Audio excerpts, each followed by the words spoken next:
History is about teaching us as a people that we're at war. I want to speak about the image of our people. We have to be protective of our image. Our ancestors, they were oppressed, and we are oppressed today. Uncle Josh Sidnell, Hotep, welcome to the Jah and the Kev show.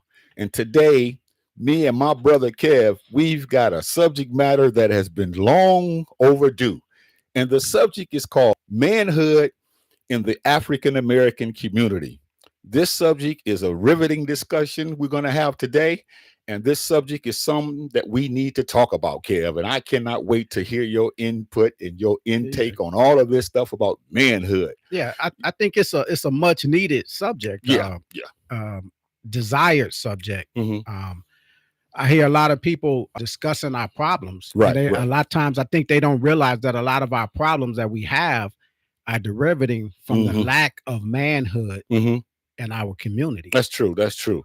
Well, this broadcast can be seen every first and every third Saturday of the month at 1 o'clock Central Standard Time. For those who are viewing this broadcast, we truly appreciate you watching this.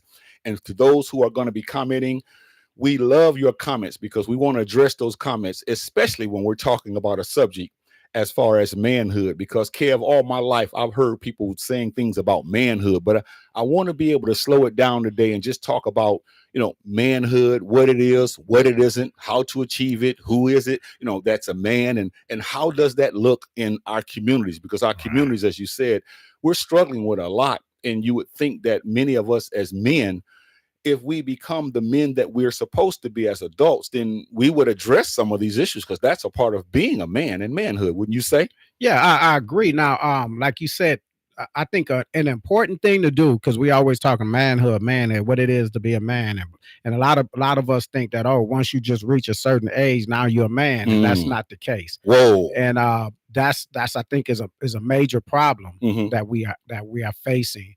And developing men. We have to talk about developing men because manhood just don't come at an age or, so now you're a man. It doesn't work like that. Yes, and I think a lot of times, unfortunately, what we have is a lot of single parent households in the Black community where we have most of the time a majority of women trying to raise a young boy to be a man. And I'm not going to say people have their own ideas on whether a woman can raise a boy to be a man, but my thing is if you are struggling with doing something, then you need to learn how to do it. I mean, nobody's born knowing how to cook, but nobody have a problem going and trying to figure out how to prepare recipes or work on a car, do something. And I think that's something that young women would have to do or seek it. Go out and find people. I even hear, like many of our sisters, they say, I want a man. I want to find a man. So we got to define, what is it that one wants when we say we're looking for men? Because we know that basically a man is an adult male. So we know that. But what I want to start off talking about is how we have to upgrade our understanding of what a man is. Because I'm going to be honest with you, brother, when I grew up, I was misinformed about manhood because I thought that a man was a person who could, make many my peers, that's what they taught me. You a man, you go out and you make a baby. And so we go out and we make all these children and we think that that's a part of our manhood, but that's not, Kev. It's not about the anatomy or how many men I can knock out in a fight. If I knock out a man, I'm a man, or what I can do. So we got to get that understanding of what do we mean when we say a manhood in the African American community. Now, do you want to tackle your definition of manhood? Well, no, I know you already ready for it. We're gonna both go through because I think that's, like I said, people have their different definitions, and this is something that we haven't rehearsed. No. We just came up with a subject, and hey, man, we're gonna talk about this, and so. You mentioned something that I do want to talk about, and eventually we are going to dive into what manhood is, but it's not a given, Kevin. It's not a given. And see, this is where, I have gone wrong growing up because I thought that when you became a certain age, even though you may consider yourself as a man, the state of manhood, we don't tend to realize what that involves and, what entails that when we talk about manhood. And so what I wanted to do is I wanted to say off the bat that manhood, brother, manhood has to be examined in the context of a society. Because if you examine manhood in the context of a society, you're going to find the definition of what a true man is. Because men all over the world, they are in a community, they're in societies, and they do things in that society. And this is why we can say we can define, for the most part, some of the characteristics of what manhood is. And to the brothers out there now that says, I am clueless as to what Jah and Kev are talking about, we encourage you to pull up, get you a pad or a pencil, paper, and sit down and just let us share with you the ideas that we have. And then if those out there ideas that you want to share with us that can add to what this discussion is about, we welcome that as well, because we have to realize that manhood has to be defined in a social setting. Right. Okay. Now, So, Dr. Amos Wilson, many people, if you're not familiar with Dr. Amos Wilson, he's an author. Of course, he's a doctor. He's he deals with the Black community. He dealt with the Black community.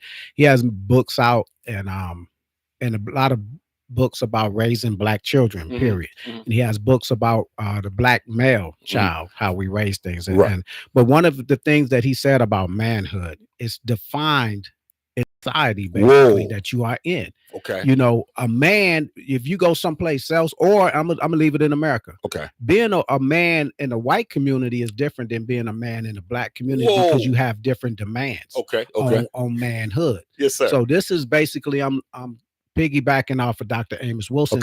And I thought about and I say, man, that's pretty profound. It really is, Kev, because sometimes we make the definitions that we use, we make them broad, and we feel like we can just say a word and it covers everything. But we're dealing with a lot of circumstances that are different from other people. And we have to be honest about that. And this is why many of us don't know what a good man is if one was living with you, you see, because our idea of manhood has been based upon social media. Our manhood has been based on, many of us, the movies. We see someone killing a lot of people and he ends up winning at the end, and we say, wow, what a man, or this man gets the woman. He's been trying to get her throughout the whole movie, and he gets her at the end, and they say, wow, what a fantastic way to end the movie. The man got the woman. But then what about the characteristics of that man? What else did he do, Kev? Did he, what do we have to add to him getting the woman that we can say, well, this is about what manhood is involved in? Yeah, I think that's a great point. Now, I'm going to touch on probably two things here. Okay. One of them, which we probably go back into, is social engineering. Okay. What you're talking about is basically social engineering. What we thought, I'm going to go back to what I said about what Dr. Amos Wilson said. And there's a difference in being a man in a white community and a man in a Black community, because of the things that we are living in different communities, type of communities, where the government is basically looking out for the white community. Okay. They're keeping them at a higher plateau. With us, it's a different thing that goes into social engineering. Everything is directed towards our downfall, or to hinder us. And if I look at the definition of social engineering, for those that don't know what I'm talking about, social engineering is the use of centralized planning, an attempt to manage social change and regulate the future development and behavior of a society. And I believe this is what they have been doing. They have been attempting to manage the change, because we are people that have been demanding change since we got out of chains. Yes, sir. Yes, been, everything has been a fight and a struggle for every right that we have had.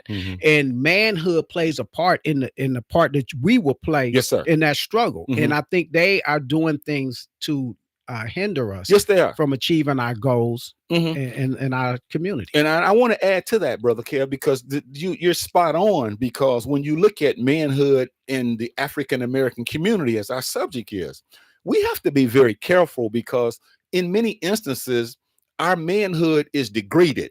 Our manhood is drugged through the mud, and they try to display us as weak men, you see. And we're going to talk about this this week, but there's one part that I want to harp on, and it has to do with when we talk about a characteristic of a man, when we talk about being brave, like sometimes we talk about men, it's like we try to belittle men and we try to effeminize men, and we try to show men doing things that other people like for us to do, and then we say that that's a part of manhood, when it has nothing to do with manhood. It has to do with what you just defined, which is social engineering. We have been made that way, and a lot of us don't even see the games that they've played on us, but we have turned that into what is called manhood, when it has nothing whatsoever to do with manhood. Yeah, like you were naming some of the things, sexualization, uh, tough guy mentality, beating up another guy. That's what a man does, and things like that. And the social engineering part of those, everything that has been programmed into our community, and not just our community, but other communities looking at us as Black men. They put up this image of us not being good fathers, not taking care of our woman, being lazy or whatever, being hostile and aggressive. And a lot of the movies that used to come out that we would play in, trying to be that funny guy, in serious situations. Like I think back at like Eddie Murphy movies, 48 Hours, and some of the Martin Lawrence and the Jackie Chan and Chris Tucker movie, where you have the serious person that's in another race. They're trying to do their job, and you're trying to be the funny guy, trying to manipulate and play different, changing up who you are in these different situations, because you're trying to, psych people out. That's not, and it's repetitive. So to me, if it's a repetitive thing, the image that they're projecting, then that's social engineering. They're trying to make it like, this is how Black people are. This is how, not just this Black man. We got this Black man doing it. We got this Black man doing it in this other situation. You got a serious cop that's an Asian trying to go by the rules, and the Black man saying, come on, man, we could just go out. And then you got Eddie Murphy trying to be a convict, acting like he's a police. Then you got Nick Nolte, the straight up police officer. And these are things that are constantly being projected, not only on us to accept, but for the rest of the world to see. This is how y'all are. This is how they are.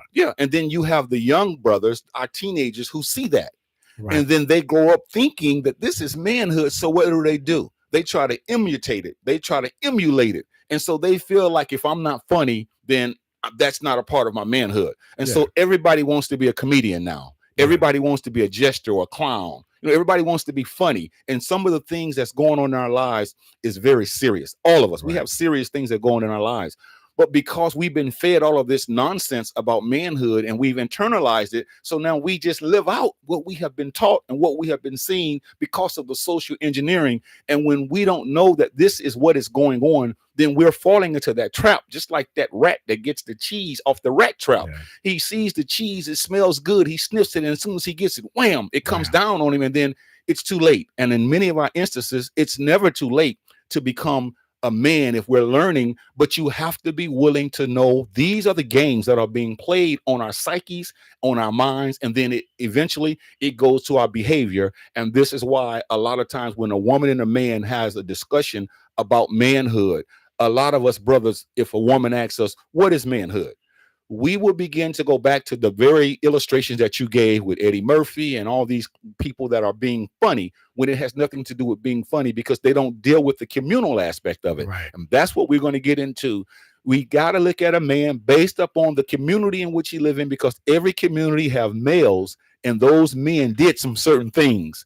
And so we're no different than they are. It's just that our definition of manhood has been skewed to where we really don't know what a man is. I think the Black community need to come up with a code of what manhood actually is. I know, like, even if people think of like organizations like the Black Panther Party, they have codes. They say this is what we do, this is what we're about, this is how our members will conduct themselves. We need to come up in the Black community and say, this is what a man is about. This is what a woman is about, because we know we living in a society that want to blur those lines. And they really want to blur those lines in the Black community. I mean, they come out with movies trying to, blur those lines, where it's us, accepting things where the lines are blurred, and they're trying to know type of things. But we need to come up, and the thing with Dr. Amos Wilson was saying about the manhood is different, and it's defined by the society that you live in. Therefore, you can't let others define what a man is in your community. Yes, sir. Teach. Good teaching, man. This is so true, because when you really look at it, we have to define if we don't define, we're going to end up like the very people in the illustration that we're given. And that's one of the issues that we have to address. We have not done a great job of defining manhood, because I'm telling you, again, in my early teens to my 20s and even my early 30s, I thought a man was a man that can get in the ring and knock another man out. I thought a man was a man that could have 15 to 20 kids and not take care of them or do whatever. You know, I thought a man was a person that had this suave attitude and debonair lifestyle, but that had nothing to do with manhood. That had to do with what I had been taught. Right. And that's where I had gone wrong. So as I start searching and defining and looking at the qualities and the characteristics of what a man does and what manhood is about, I found out that I was on the wrong track, man. Oh yeah, most of us were. Okay, because most of us were. Okay. The whole playboy mentality thing that you're talking about, I think most of our young men go through that, and that's something that's social. That, like you think of 007 movies. You know, he's this guy, he does this, and he always, getting a woman and getting whatever woman is in the movie, and that's how they project him, masculinity and manhood. But another thing, I remember Donnell Jones. He had a song in there. He says, "I'm sorry what I did as a kid, because what I was doing, I thought I was a man." Okay. Okay. And that sticks in my mind whenever I'm thinking about manhood, even if I think about what myself and others that I've seen around me. So basically an apology, because he's saying I didn't know what it was to be a man. I was doing what I thought it was to be a man. And this is how many of us grow up. We're doing what we think is being a man, and somebody should be coming to correct that. And if we had examples of manhood, that wouldn't be happening. Man, I love my uncles and my cousins and all those males that were in my life. But I can be honest on this broadcast and say, even looking back on what they taught me and tried to teach me, a lot of it had nothing to do with manhood. It was more or less maybe survival or maybe trying to stay around. But as far as the concept of manhood, what it entailed, what it means, I didn't get that. So it was very difficult. And a lot of other brothers today, they don't have it as well. So they get their definition of manhood from wherever they are. And a lot of times it's the very people that are in our inner circle that they themselves don't know, because they haven't gone on a quest to find out what it is. Because this is actually something that we have to get into. We can't just say because you're in your 20s, 30s, 40s, 50s that your manhood is sound. Because there are a lot of brothers that are older than dirt, and yet they are clueless to what manhood is. And this is no knock on them. This is just the reality, because a lot of times we don't sit down and have this discussion. Because most of the times when we sit down, if we're not talking about music, we're talking about, and those things have their time and place. But we're not sitting down saying, hey, let's talk about what manhood is. Let's define manhood. And then let's get some tangible things out of that so that we can apply, and we'll know how a man should act, what a man should do. Who is a man? Who's not a man? See, and I think we fall short of those things because we're in the Black community that don't actually have a culture. We don't have a historical culture where we're passing things down generation to generation. You could look at something and I'll say, okay, that's the Black culture. That's just what our culture basically is: soul food and dancing. You know what I mean? And sports. Right. People could say, well, from this community, they do these type of things. On the Hispanic community, they have hacienda, whatever they do. And some of the things I don't even know how to, but it's like, okay, I remember growing up, we have sweet 16s or something, which I think will be the similar thing. But I'm saying they have cultural things that they are able to hold on to and pass down generation to generation. Now, every generation starts to advance and change things, but they still have those core values. We have lost those core values somewhere down the line, and we have to get back into those things, because where we're at, we're just all over the place. Now, two men sitting up here being able to have a conversation, whether we disagree or not, the way people talk and disagreeing, agreement is maturity. Like you could say, well, I believe this and I believe that, but it takes to listen to someone and also to respect that they have different ideas or perspectives. With us, if somebody different has a different perspective, we go and we attack. We get into attack mode instead of saying, okay, well, let me sit back and think about what this brother just said, and I'm not gonna call him some clown or cool or misled person, and or then say, you know what, just because this person is at this point, they're at that point for a reason. Exactly. And I'm not going to talk down on you, Right. you know, because you're my brother. I want to help Good you. teaching. Yeah. Or I have no problem going to you and say, brother, you know what? I don't understand this, Right. you know, and that's one thing. I have a real good friend of mine to comment on the show, but he would talk to me. When we talk, it was unlike any other conversation I had with another a male friend. Okay.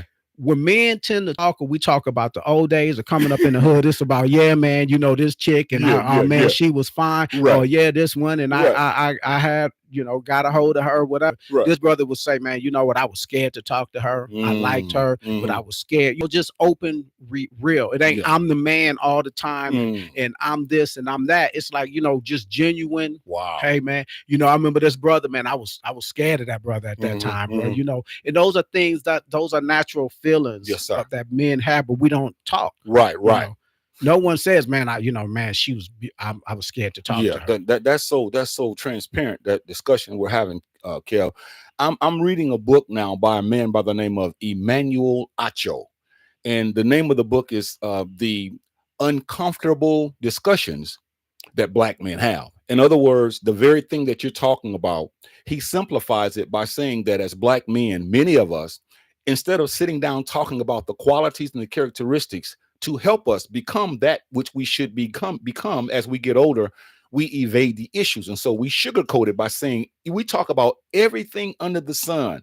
And so then he said that the women are really at a loss because they have to take what's left over of us who haven't defined what a man is. And so when they say they want to find a man, they want a good man, they mean just a man that maybe have a job and can provide. That's not a good man. That's just a man who has a job who can provide. Manhood is much more elaborate than just a job. Manhood is just way more deeper than just using that ideal or the word manhood, or I'm a man now. You know, when we turn 18, you're gonna talk to me like that. I'm a man. You know, I'm getting out of this house. I'm a man now. No. A lot of us are little boys, but we have these large numerical ages, and that again is not to slight adult boys. Exactly. You know, and so we don't sit down, and this is why even father difficult, because if the father doesn't know what man is, how can he teach his son how to become a man? You see, that's true. Dr. Frances Cress Wellesley, author of the ISIS paper, she talked about the family survival unit, and she spoke about the Black man's role in there. And his responsibilities. To me, that's one of the biggest things in manhood is the responsibilities. We have to define your responsibilities. Everything else, I think, will fall into place. Yes, sir. I mean, all the things like discipline. I mean, I think we shared some books from my son, and there was another brother that had about raising boys and things like that. But I think that that defining manhood as being responsible. You're responsible for yourself, first of all. You always should be responsible for yourself. And one thing, I think Urban Meyers had a book about defining success, and those that fail. What he spoke about in failures, they always, people that tend to fail all the time, they always complain.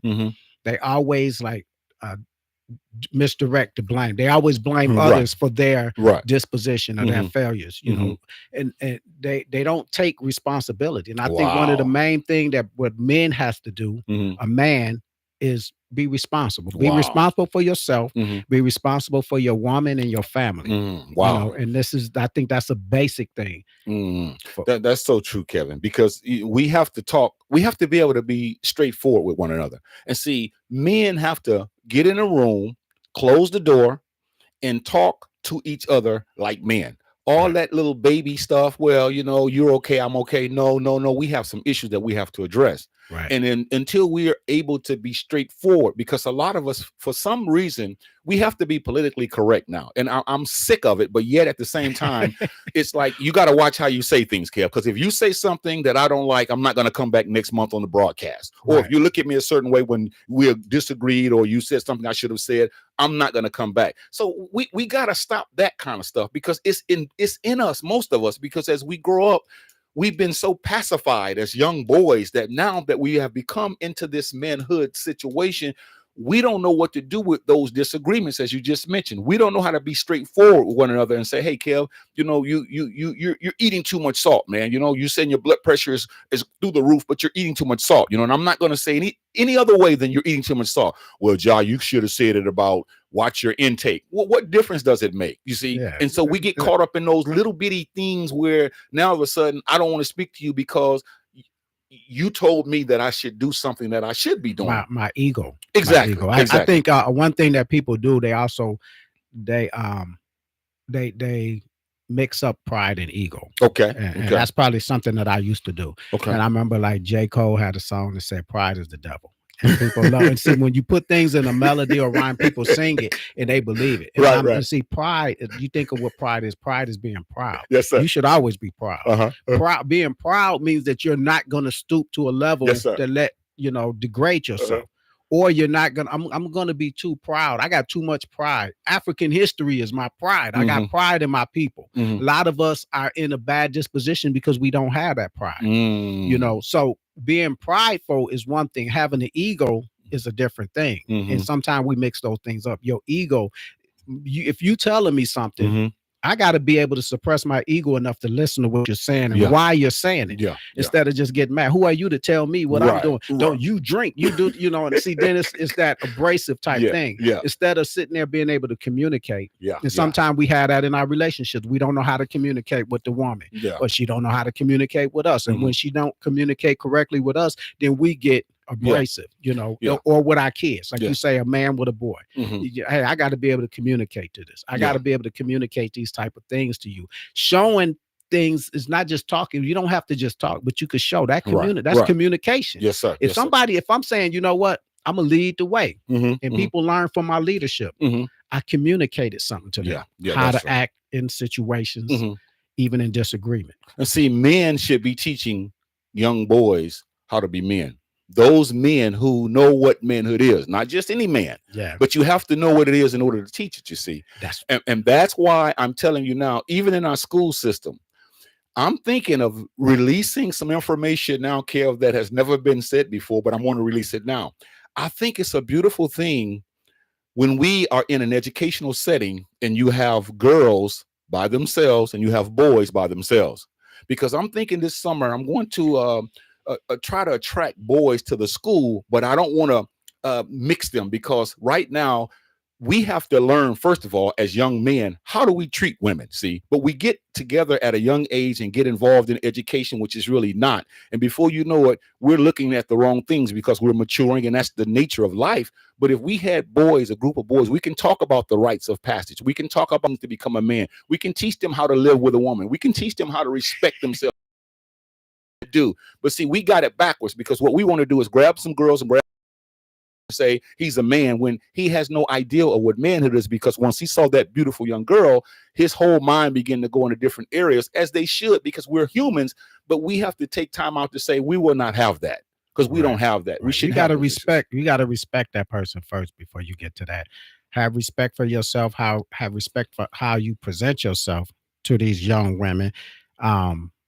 And I think that's interesting what you're saying, like having them separated. Yeah, that's why we have a lot of the divorce rate, and boyfriends and girlfriends meet, and in 6 months they breaking up because we don't know how to treat women. Now we're talking. Now we can flip the script. So whoever's watching this, don't start commenting about it goes both ways. Let's be intelligent. We're talking about the male aspect of it. Yeah, we don't know how to treat women, and see, we don't want to accept that. See, this is why you and I should have these discussions, because see, you can tell me, well, Jah, you the woman that you with, I notice you're doing things that you might want to watch, because the way you talk to her, man, that's not right. And so by me respecting you, and you're telling me manhood is about respecting this woman, and then I'm going to sit there and be humble and say, you know what, brother, I'm going to start watching, checking my own self. And now I'm growing. Now I'm becoming that man that I should be, as opposed to telling you, you don't know what you're talking about. You can't tell me anything. Putting pressure on your friends to do better and be better. That's all. And some people will say, man, that's my business. You know, right? You know what, blah, blah, blah. And I'm going to say, like, I had friends that grew up, and some of them may have been abusive, and they thought that was cool,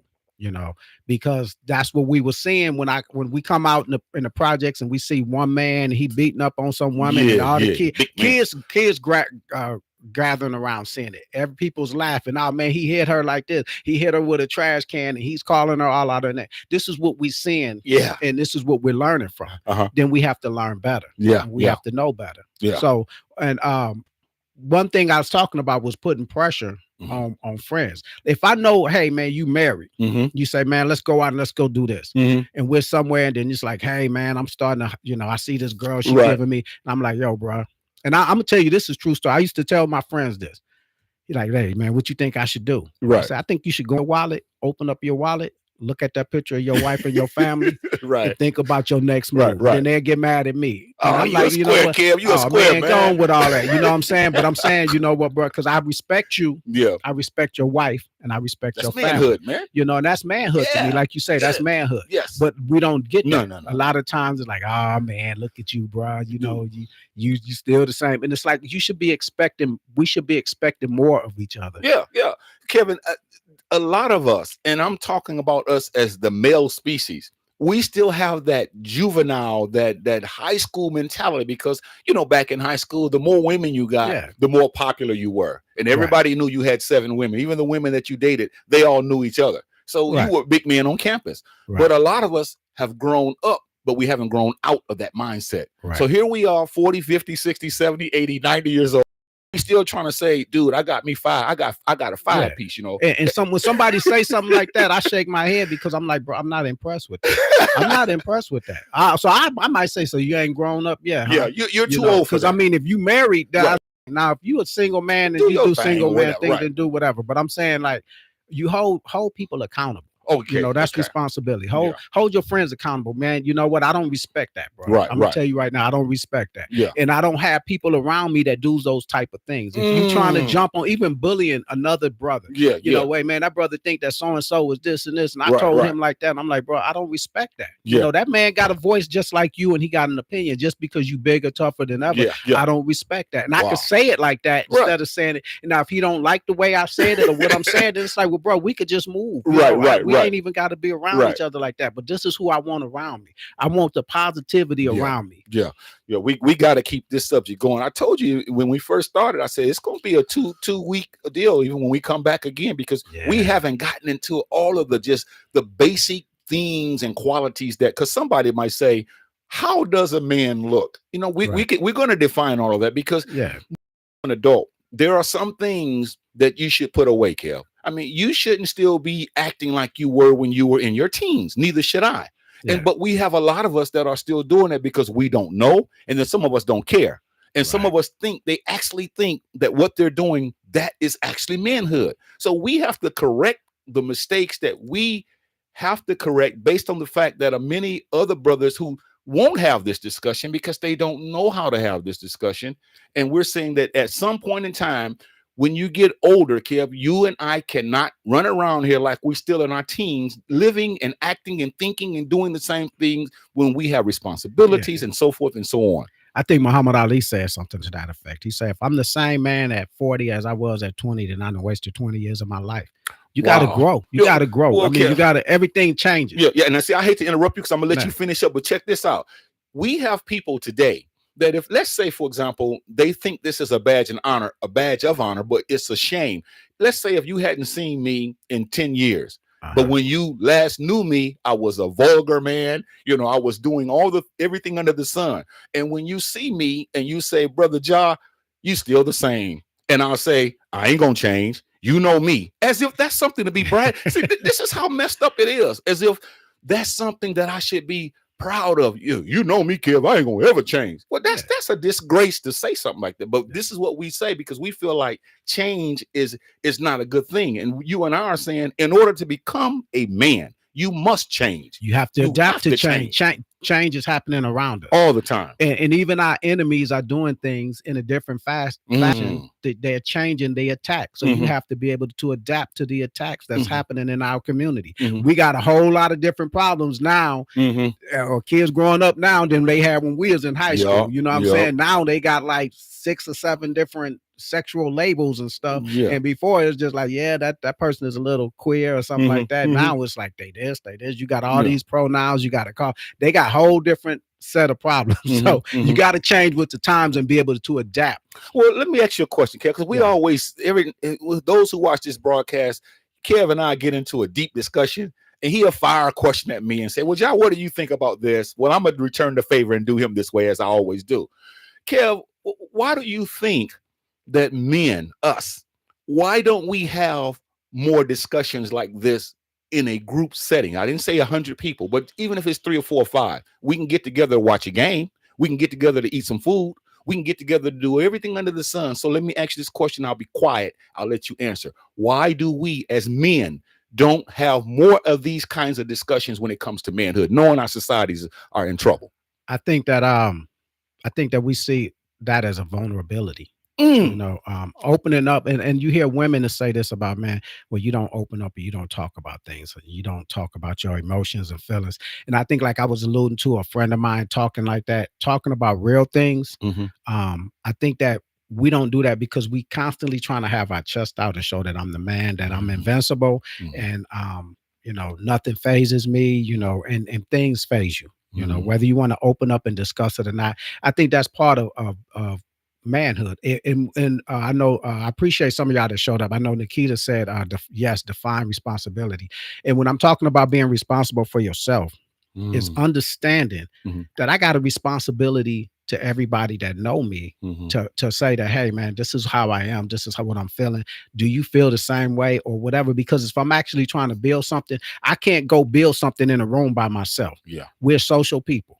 You know, we got social engineering working against us. We need social engineering working for us, and we got to create that social engineering that they're putting against us in the media. We got to be able to talk and say, bro, you know what, let's create a media where we're talking to people and we having these type of conversations. I don't feel vulnerable talking about how I feel, emotions. That's like saying I feel weak because I'm a person. No, I feel like I'm a man that goes through issues, and I have emotions, I have questions. I want to go to another man and say, man, do you feel this? Or how do you get by this? How do you deal with relationships? How you deal with this? You know, we should be able to have these conversations. Thank you, Kev. That was perfect. And I'm going to add to it because when it comes to responsibility, I have a lot to say, but I think I'm going to save some of it for next week. But I do want to piggyback off of what Brother Kev said about responsibility.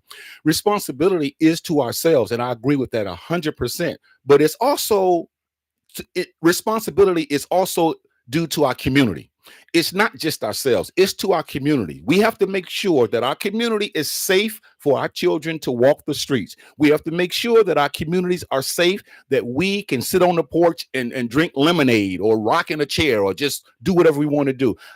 We are responsible not only to ourselves, but we're other. That's what manhood is about. We're responsible to our community. We're responsible to our families. We're responsible to our friends. We're responsible to the businesses that's in our community. We're responsible in every facet of life. It's not just us being responsible to us, which we are, but it expands that. And so we can get deeper and deeper into this discussion. Right now, we're just setting the table, and next week we're going to eat the food, because we've got to look at all these qualifications and characteristics of what manhood is. So those who are watching this, don't get angry with us because you wanted everything in 1 week, but we promise you that this is just the beginning, because next time we meet, we're going to go into those qualifications, and then we can get deeper. But she's right. Responsibility, you defined it. And I thank you for answering the question that I asked you, because I asked men that, and a lot of times I don't get that answer why can't we get together? Because they don't want to. Right. And I'm glad you said next time we get together. He keeps saying next week. We ain't getting together next week. So I'm like, you saying, I'm like, but right. And I think that's something that we have to, those stringent boundaries that we set up. Yeah. You can't have those stringent boundaries when you're trying to grow. Yeah. You know, if you have stringent boundaries and you're trying to grow, then you're just going to be uncomfortable inside of a box, and you're never going to be able to grow. You have to, you know, get rid of some of those boundaries and say, hey man, you got to open up. That's what it is called, opening up, right? You can't be in a room and growing. You can't be in a suit. If I still had the same suit on when I was a teenager, you know, I'm gonna be busting out at the seams, and I'm gonna be walking around with pants too tight, you know, all that stuff. But I like something that you said when we were talking about responsibility, going outside of yourself. It starts with yourself. Then you have a responsibility to your family and your community. a lot of times when you say, well, say, man, how you doing? And people say, man, I'm good. Or they want to tell you how great they doing. Yes, and sir. in my mind, I'm never good, man. I can't be good because I look around in my community and look at our state. I'm going to never be comfortable. Yes, sir. You know, we can never get to a point that we're comfortable as men. Okay. When we looking at, and see what happens is we attack. Okay. We attack our women.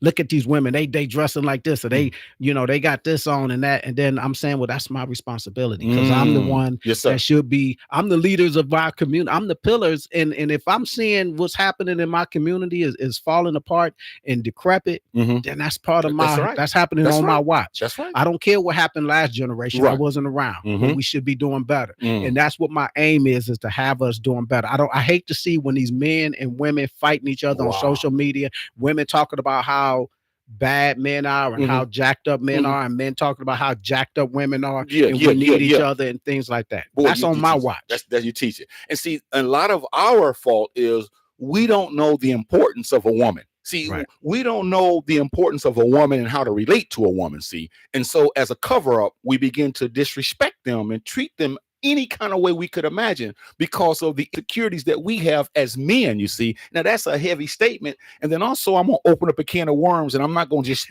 open them up and just leave it alone. But, Kev, we got to say a little bit about this. And again, we keep talking about next month when we meet again, how we may have to do this for more than 1 month because this is a broad subject, and yet we want to be able to comb every facet of it. But what about this one, Kevin?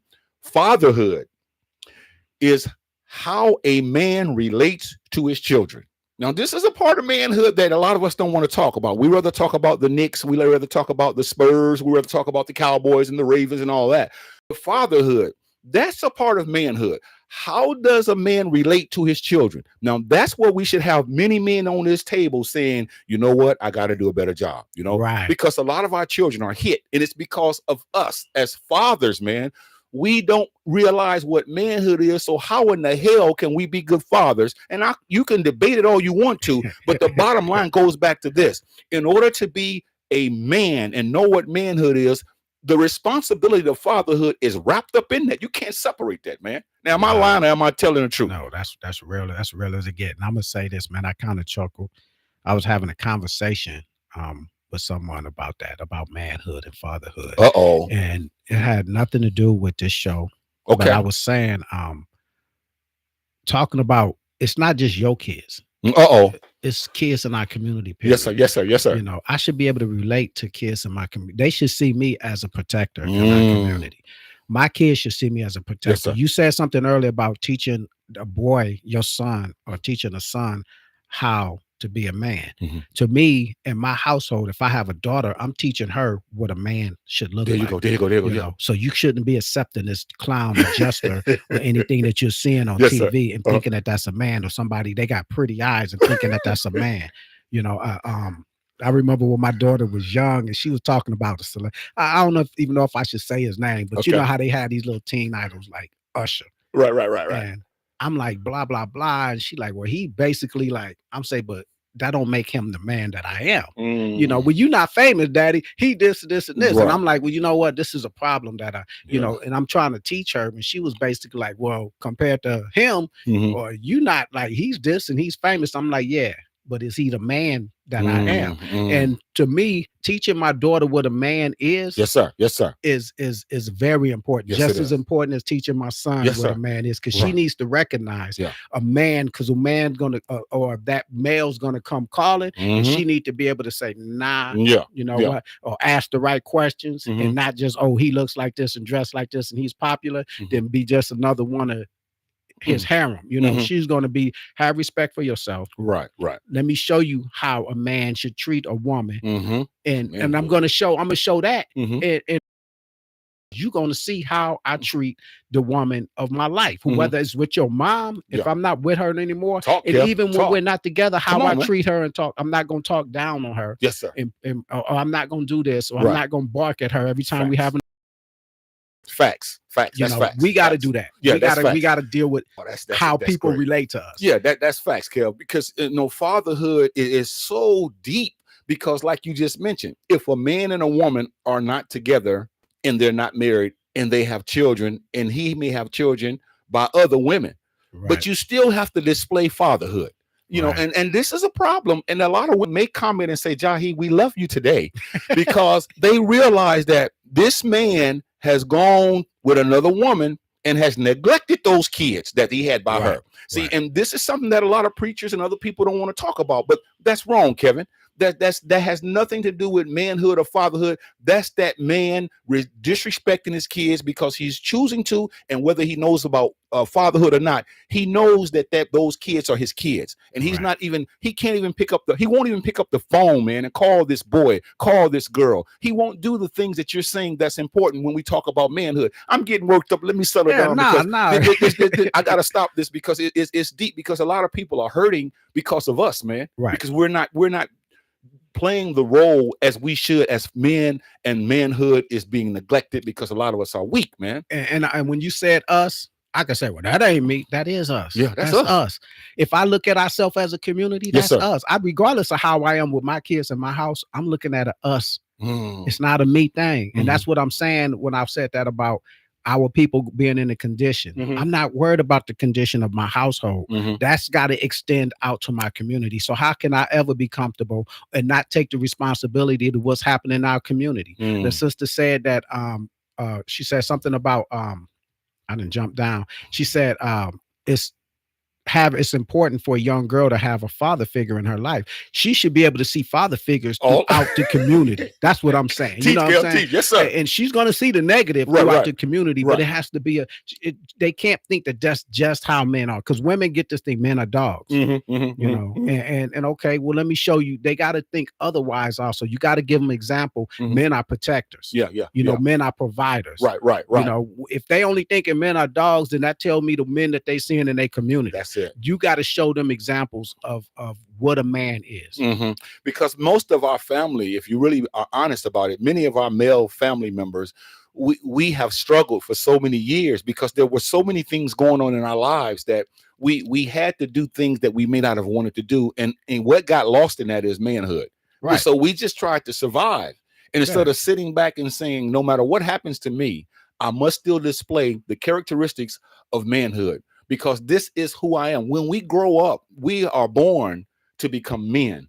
But the question is, what kind of man are we when we become adults? You know, and some of us, and let's be honest, we have some great men. We have some men that'll give you the shirt off their backs. We have some great teachers. We have some men that'll go the last mile. We have some men that'll die for you. But we got to turn that record over, Kevin, and say we have some. We have some men, and see, people don't want to have this kind of discussion, but yet you want to talk about. We have good men and we have men that are not so good. And so we have to take the bitter with the sweet and try to teach and live the life of what a proper man should live, so that whether you're a good man or not so good man, people will know when you close your eyes. They will say one thing about Brother Kevin, regardless of what he went through in this life, this man displayed the qualities of a man in his community that did so many things, so that now I can say, regardless of what all these other people are doing, he did what he was supposed to do as a man. And I think that one of the things that we have to learn to do, and we have to teach ourselves and our kids to do, is to abstract the positivity. They could say, well, you know what, this person, one thing, if you take one thing from this person, there may not be a lot you could take. Well, at least he took care of his kids. Okay. You know, and he may have, you know, he may have all these, but at least and you don't have to dwell on the negativity. Right. Because there's negativity that's bombarding us. And to me, I could say, well, you know what, there's one thing about that brother, he did this. You know, one thing about this sister, she did this. One thing about this man, he always worked. You know, he may have did this, or may have been, but I'm not going to dwell on the negativity. I'm going to try to build and extract the positive things that he did, because if you dwell on the negativity, it's not going to do you anything, unless you're just going to learn from it and say that, you know, I'm not going to do that, or I'm not going to, you know, look at this example, because we got a lot of bad examples. And this is how we can look at our lives and say, as men, we've taken from some of the best, because everything that you know that's true about manhood that you're displaying and exemplifying, everything that you're doing is something somewhere, somehow, that you made a conscious decision to do positive because of somebody. It just didn't pop in your head. So you may not even remember now. Neither I may not remember, but these great qualities that we're talking about someone has demonstrated those qualities to us, and we're saying that we want other brothers to look at those qualities and display those qualities in their lives as they continue to grow and mature, because no one has it all, but at least, like you said, we can take those things that are good and build upon those things, because that's what manhood is all about. It's admitting, hey, I'm wrong, man, I messed up. Manhood is not about perfection. We don't want to mix that up. Right. Manhood is about saying, hey, you know what, man, I talked to you in an unprofessional way yesterday, and I'm sorry, man. I shouldn't have done that. And then I should move on and learn. So the next time we get into a dispute or someone else, I can say, well, you know what? I don't have to respond like that. I can still respond, but I don't have to respond like that. That's a growing man. That's a part of manhood. And these are practical things that people don't want to hear, but we have to say these things. Yeah. And I think becoming, and it's not just manhood, this is adulthood. It's a journey. Yes, sir. You don't become a man as, okay, I'm at this age and now I'm a man. Okay, I got these qualities. Now I'm a man. It's going to be a constant journey. Yeah. It's a journey. You don't just plateau and become a man and stop, because things don't stop. Mm-hmm. There's still so much more to do out there to help our people. Mm-hmm. And for our people to be in the state that we're in, that means that we are, the man in our community are letting the ball, we dropping the ball. Yeah, I can put it like that. That's so it. I can't be content. I'll never be content. Right. And I know my cousin said something about my social media. He's like, man, you hostile. And I remember I said, well, you know what? With Flavor, I got a right to be hostile. Yes, my sir. People being persecuted. Yes, sir. It ain't about me. I ain't just an angry person. I'm this way for a reason. We are doing these type of shows for a reason, because we see a need, we see a void. We see a problem. We're trying to solve the problem. That's right. And there are times that men should be whatever we say we are. There are times we should get down. There are times we should, if we say you have to do some things that a lot of people don't think that that's a part of manhood, but that is a part of manhood. Sometimes you got to take things from people. Right. That's a part of manhood. Sometimes you got to give in. That's a part of manhood. So we're going to get into all of this as we continue to talk about it. But this broadcast can be seen on the first and the third Saturday of every month. This is the Jah and Kev show, and this is just the beginning of what's to come. So I know you're getting ready to, you're dialing up some comments right quick. We've been, sorry, I've been dropping the ball in the comments. I appreciate Barbara Royal showing up, and Sharon Simpson Anderson and Nikita McClure. I appreciate, she said, love you both. And Teresa Lewis, she had, I'm going to read some of these comments that you're ignoring them. Sharon said, it sounds like you brothers are leading up to a panel discussion. All right, I'm gonna ask you this: do you want women on that panel, sister? Just let me know. Do you think this? Because I'm gonna tell you, this is something that we did back in the past. When we brought up the brother from Dove Productions, and we had a video. We had women talking with each other, and then we had another one that he did with just brothers talking. Okay. Then what was supposed to happen? Like, we're supposed to look at their video, and and they look at ours, and it's like, these are men talking about man issues or how our perspective is, and everything, relationships, violence, blah blah blah. And the women were doing the same thing. Then we looked at their video, they were supposed to look at our video, then we're supposed to have a panel together and talk about everything as a group. And that never materialized. The women did theirs, we did theirs, and then everything just dispersed. But I was just wondering, and she said that, I was like, sister, do you want to have this panel discussion with women too? I think women need to have their discussions too. I think we need to pay attention to some of the things. She said, Teresa said, our men have to lead from the front and model what that looks like for I don't know what that word was. She said, for the next generation, I guess that's what she's saying. She said, being able to meet and have a therapeutic conversations that build each other up and deal with vulnerability would be a wonderful thing. I appreciate those comments. Ladae Bishop, I appreciate you showing up. And she said, hello to us. And so here we are, man. We having these discussions. We doing the show. We're not even halfway, and we only got like about 5 minutes or so left. Yeah, and I knew it's going to be like that. Yeah, and I'm glad. Yeah. So the next show, we probably could continue this and probably get some input for some men on here. Only thing I see on here is women actually that's commenting, but it's like that, Yeah. Well, we in the next broadcast that we do, we'll open the phone lines. Yeah. Because some of this discussion would probably be on a different light if there was a telephone phone conversation. So we'll open the phone lines, and then you can call in, and we can go back and forth, and you can give us we can learn from you. You can learn from us. You can disagree with us. You can challenge us. We can challenge you. But the bottom line is we're talking about how do we come up with some definitions of being better men. And that's what this show is all about, to encourage brothers and sisters. But today we're talking about manhood in the African-American community. Yeah, and the women, y'all play a big role in this. Now, and this is going to be something that we probably going to cover on the next show. It's going to be like women trying to raise these boys. And a lot of times y'all are hindering their progress or progression into becoming boys because of, and it's actually by your nature. Yeah. You know, women have a different nature than us. We have a lot more tough love. Well, I have tough love. I do this, but it's still, you still have that apron. You know, you want to protect these boys, and you have to understand that you're not raising this boy to be the man that you want when you meet in the club, because a lot of them say, well, this is what a good man is. You know, you do this and you open the door, and it's a whole lot more than being a man than that. You know, where you just don't cheat, and y'all giving them your idea of how you want your man to be.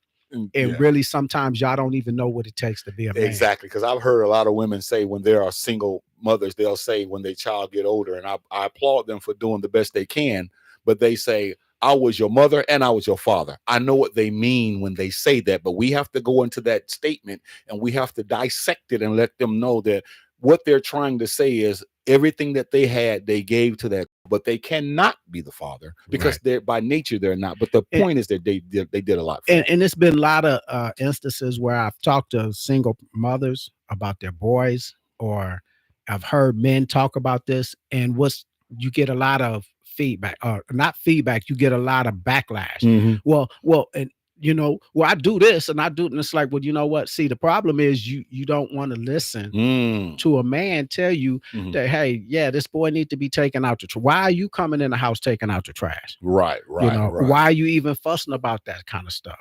Why? Then when you saying it, you know, that's my baby still, you know. And I've heard like women, it's like when they say, and that's my baby, I say, well, he 30 years old, like, you know, like, you know, but it's still like, I don't care, he's still gonna be my baby, and I understand that. Right. But see, you don't address him when you're talking about situations. You don't still address them as I'm gonna go talk to the coach. He said this. He was talking like this in front to them kids. Right. You know, well, you know what? You can't jump in as a mama. Like in those type of situations, you could talk to your son, but even when in the problem, like they may have some men coming there courting them or whatever. In those type of situations, those are complex situations, and they don't want this man talking to them like that or giving them advice about their son. And that's up to you. You got to be able to. Kev, you're right. Relationships have severed because women have met men, and the man was in his role of being a man and displaying great manhood. But the woman, because she has raised this son or daughter for so many years, she ran that man away because she wanted to be more than she was. Now that's to be discussed, to be continued. And it's not bashing women, it's reality. So don't start that mess about this is a show, we're talking about women, we're talking about manhood. But you cannot talk about manhood without bringing in all of the details of what we go through and what we have to do to accomplish the goal of being that best man and displaying those qualities and characteristics as men. And then what happens is we complain about the not the symptoms, or I guess it is the symptoms. We complain about the symptoms in our community. You know, these kids, they out here doing this to each other. They kill. To me, that's a lack of leadership in our community. When we say leadership, we always thinking, oh, Martin Luther King and Malcolm X and all these. No, leadership is with the men in the community. Leadership is the man that you bring into your house. Yes, sir. Leadership is the man having these kids with. That's the lack of leadership that we have in our community. And I'm gonna bring back one more thing that Dr. Amos Wilson said.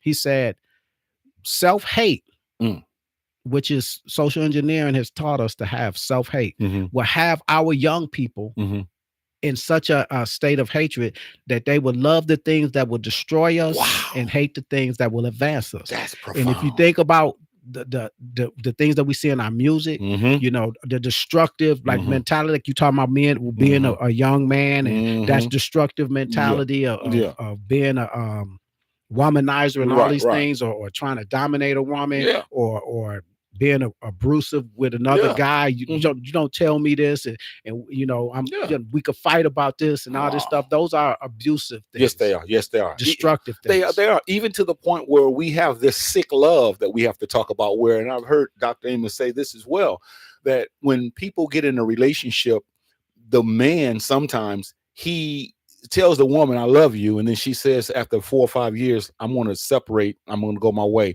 and he kills her, or he'll do something to her because he says, if I can't have you, no one else will, because that's a sick type of love and a sick type of mentality when it comes to manhood. And so we destroy the very things that we should love, and on the other end, instead of us loving the things that we should destroy, we embrace those things, and we nurse those things, and we baby those things, and we pacify those things, and on and on and on. What part of responsibility killing somebody passion? So if you instill those type of things, you know, you should be happy for that person and want the best for that person no matter what. You know, or you should want to see your kids no matter what the relationship became with the parent. Yeah. So we're gonna get into all of this, y'all.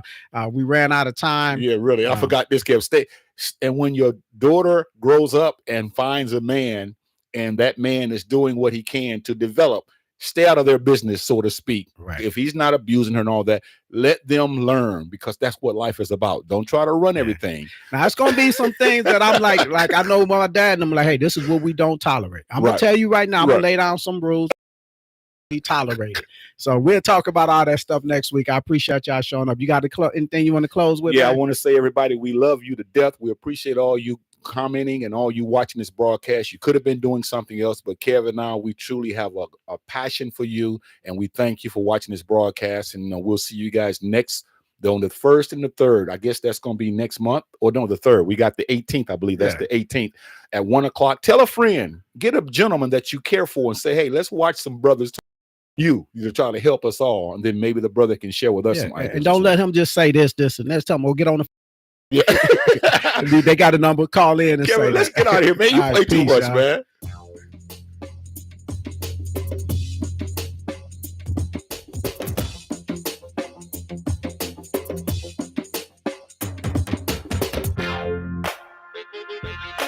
Wow.